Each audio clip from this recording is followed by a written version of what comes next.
পুরোহিত ছাড়াই বাড়িতে কিভাবে লক্ষ্মী পূজা করবেন, কিছু নিয়ম আছে, কিছু মন্ত্র আছে। এগুলো জেনে নিন আজকের এই ভিডিও থেকে। প্লিজ সবাই সাবস্ক্রাইব করবেন এবং চ্যানেলটির ভিডিওগুলো সবাই শেয়ার করে সবার মাধ্যমে ভিডিওগুলো দেখানোর জন্য একটু সহযোগিতা করবেন এবং অন্যদেরকেও উপকার করবেন।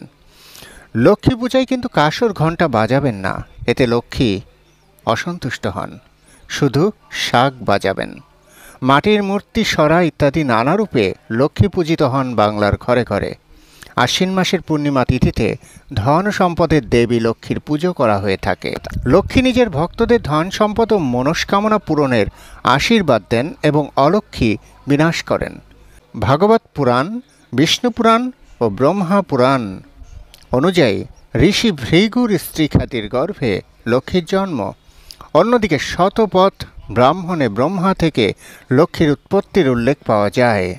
পুষ্টিরূপা, পিঙ্গলবর্ণা, পদ্মমালিনী, চন্দ্রাভা, হিরণ্ময়ী, ষষ্ঠীহস্তা, সুবর্ণা, হেমমালিনী, সূর্যাভা ইত্যাদি নানা নামে লক্ষ্মীকে সম্বোধন করা হয়ে থাকে।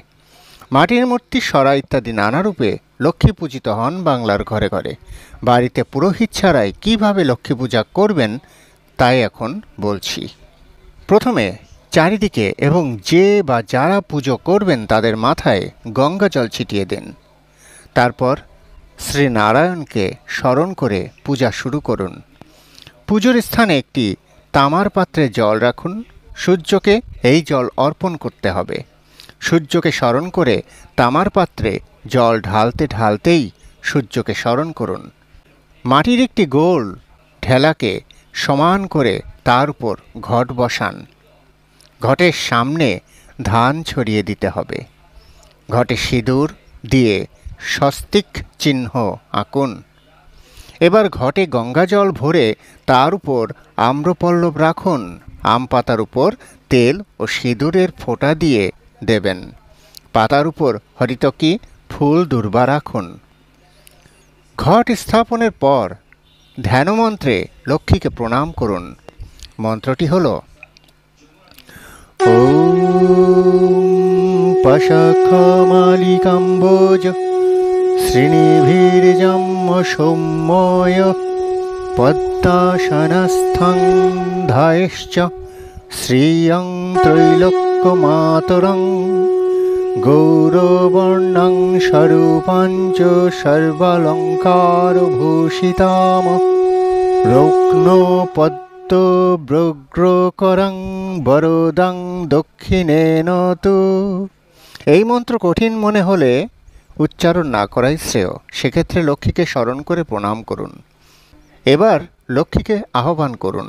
হাত জোর করে লক্ষ্মীকে স্মরণ করে বলুন, এসো মা, আমার গৃহে প্রবেশ করো, আমার গৃহে অধিষ্ঠান করো, আমার এই সামান্য আয়োজন নৈবেদ্য গ্রহণ করো মা। এরপর লক্ষ্মীর পা ধুয়ে দিতে হবে। লক্ষ্মীর পায়েও আলপনা দিয়ে আঁকা পায়ে জলের ছিটে দিন।